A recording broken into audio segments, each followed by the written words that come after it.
Spider-Man 2 is the best superhero game ever made. At least, that's what critics claimed when it launched back in 2023. But now, with the hype settled and a fresh PC port bringing new players into the experience, it's time to ask the tough questions. Is Spider-Man 2 really the masterpiece we remember, or did we all get caught up in a web of next-gen excitement? We can fight this together!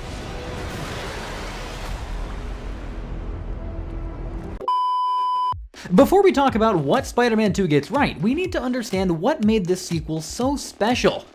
For the first time in the series, we left the confines of Manhattan behind. We're given a fully realized New York, where the borough-hopping adventures take us from the familiar skyscrapers of Manhattan to the residential streets of Queens and the urban landscape of Brooklyn. But what makes this expanded New York truly special isn't just its size. Insomniac completely rebuilt their already impressive engine to create what remains one of the PlayStation 5's most technically impressive showcases. Ray-traced reflections make every surface come alive with realistic lighting. Weather systems don't just change the skybox, they transform the mood of the entire city. The attention to detail is staggering, from the way Spider-Man's suit ripples in the wind to how light filters through dust particles in abandoned buildings. The environments we see range from the gritty urban sprawl to the cozy neighborhoods of Queens. Each district has its own distinct visual identity, but they all share one common trait. They're more detailed and vibrant than anything we've seen in a Spider-Man game before. Cities don't just house mission markers and collectibles, they are breathing spaces where stories unfold. Speaking of stories, let's talk about how this expanded environment changes the way the game actually plays.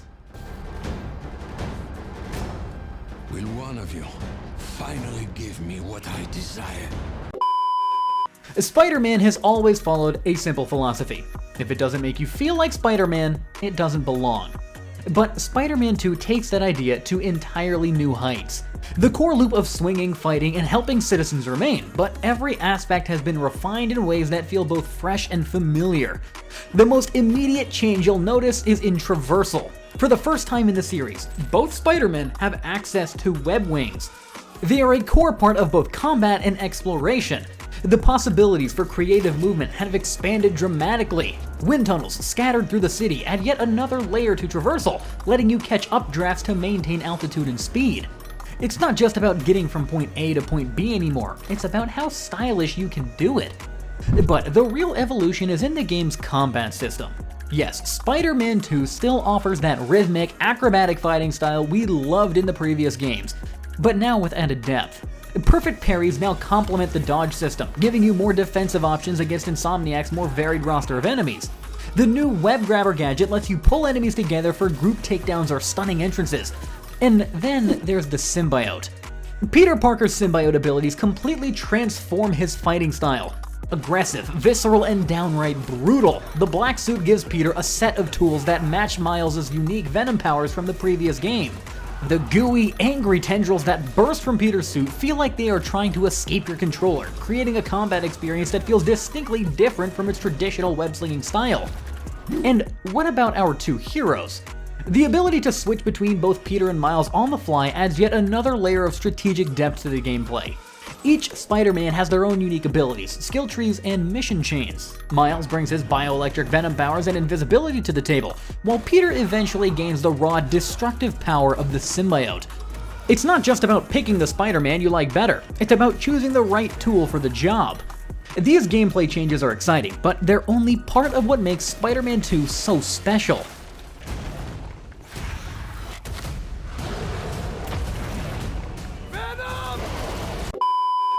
Every great superhero story needs a compelling villain, and Spider-Man 2 gives us not one, but two major antagonistic forces, Kraven the Hunter and Venom. Kraven isn't just another generic bad guy with an army of faceless goons. He's a dying predator on one final hunt, searching for worthy prey in a city full of powered individuals. What makes him truly dangerous isn't just his impressive combat skills, it's his single-minded determination and ruthless methodology. Think about it for a second. In a universe where we've faced crime bosses and mad scientists, we've never encountered anything quite like this hunter's approach to villainy. The story begins with Kraven targeting the city's superpowered individuals, both heroes and villains alike. Light the fires. The great hunt begins. The chaos this creates forces both Spider-Men to confront not just external threats, but their own personal demons. But there's more to this hunter than simple bloodlust. Early on in the game, we learn he's dying of cancer, adding a layer of complexity to his motivations that go beyond the typical villain playbook. And then there's the Symbiote, a living alien organism that bonds with Peter Parker before ultimately finding its true host. This isn't just a cool new suit with enhanced abilities, it's a physical manifestation of Parker's inner darkness, a narrative device that forces our hero to confront his own repressed anger and grief.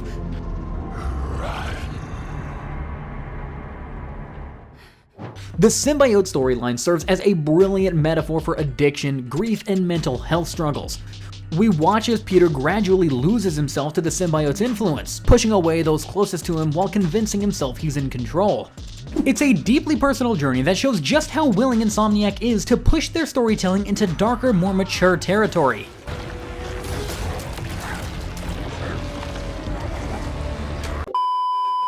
But this isn't just a game about villains, it's about the people behind the masks. The relationship between Peter and Miles has evolved significantly since the first game. What started as a mentor-mentee dynamic has grown into a true partnership, with each Spider-Man bringing different perspectives and experiences to their shared mission. Peter Parker's journey is particularly compelling. 10 months after the events of Miles Morales, we find him struggling to balance his responsibilities as a teacher, a boyfriend, and a superhero. The reappearance of his best friend Harry Osborn intentionally seems like a bright spot in his life, but quickly becomes complicated as the symbiote enters the picture. Miles Morales continues to come into his own as Spider-Man. His story explores themes of identity, legacy, and forgiveness as he confronts his father's killer, Martin Lee. The game gives Miles room to grow beyond just being the other Spider-Man, with side missions that explore his Puerto Rican heritage and his place in the community. Mary Jane Watson also gets significant development, moving beyond the stealth missions of the first game, though these do return, albeit in an improved form. Her relationship with Peter, though, is tested by the symbiote, creating genuinely emotional moments as she tries to reach the man she loves beneath the alien influence. The supporting cast is rounded out with returning favorites and new additions, each adding layers to the narrative tapestry. Harry Osborn's complicated friendship with Peter provides some of the game's most emotionally impactful moments, especially as the symbiote storyline unfolds. The game excels at creating fully realized characters whose motivations feel genuine and complex, not just plot devices to move the action forward. We call it a symbiote, and it chose you. But enough about the exterior stuff. Let's talk about what's happening under the hood, because this wasn't just a new coat of paint on an old engine. It was built on technology that pushed the PlayStation 5 to its absolute limits in 2023, and it still impresses even in 2025's gaming landscape. And the results? They remain nothing short of spectacular. The most obvious strength is visual. Character models display extraordinary detail, from natural skin textures to clothing that moves and reacts realistically. But it's the small details that really show just how far the technology has come. The way water ripples and flows with surprising accuracy, how your character's shadows stretch and deform as you move through different lighting conditions, even the way crowds form natural groups and react to events happening around them. The real magic isn't in the big, flashy effects, it's in how all these technical elements come together to create a thoroughly immersive world. The game's AI continues to stand out even by today's standards. Enemies don't just run at you or take cover, they actually work together and adapt to your tactics. They even learn from your playstyle. It's the kind of advancement that makes every encounter feel fresh and unpredictable. The sound design as well remains outstanding, with a system that makes every sound change based on your environment. The iconic musical themes for both Peter and Miles, each with arrangements that shift and evolve as the story progresses, still deliver emotional impact today. It's a perfect auditory companion to the visual feast on display.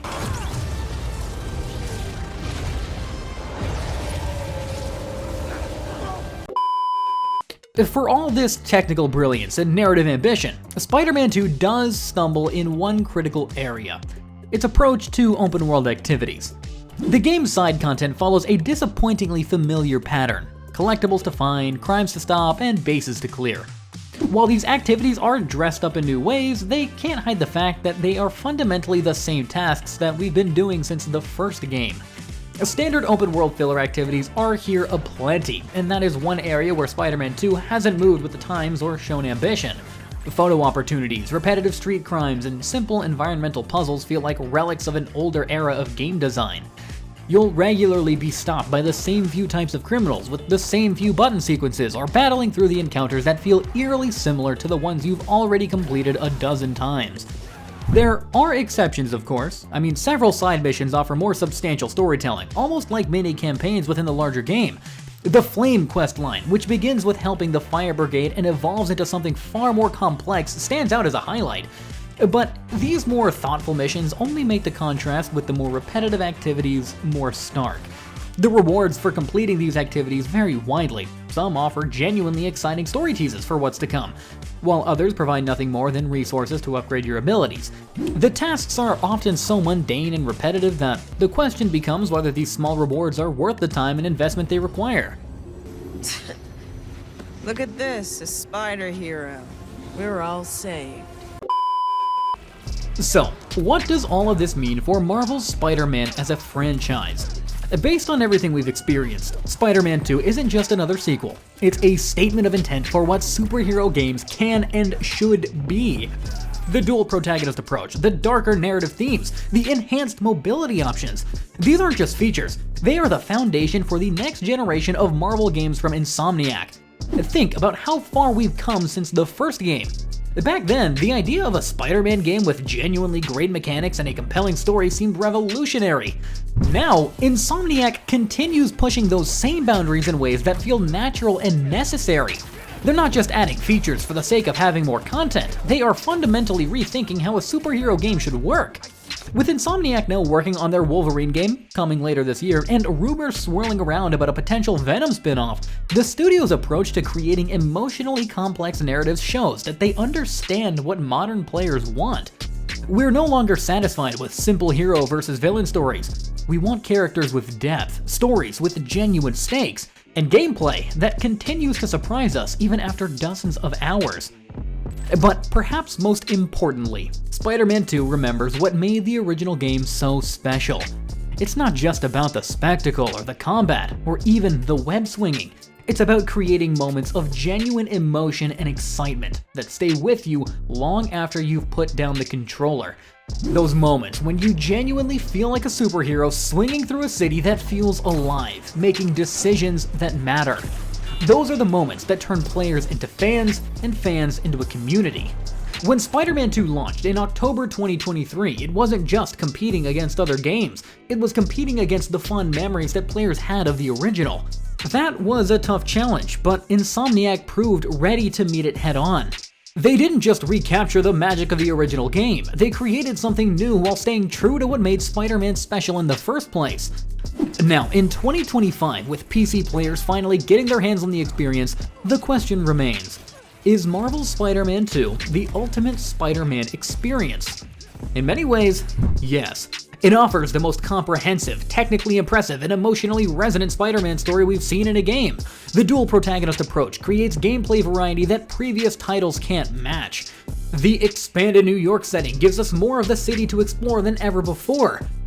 But it's not without its flaws. The open world activities feel dated compared to the innovation in the rest of the game. We see some character arcs get shortchanged due to the ambitious scope of the narrative, and these aren't game-breaking issues, but they do prevent Spider-Man 2 from achieving true perfection. What we have is a game that reaches incredible heights in many areas, while playing it safe in others. It's a brilliant sequel that pushes the franchise forward in meaningful ways, while occasionally getting caught in the web of open-world game design tropes. For fans of Spider-Man, for fans of superhero games, and for fans of action adventures in general, Spider-Man 2 remains an essential experience, even if it doesn't quite reach the impossible standards it set for itself.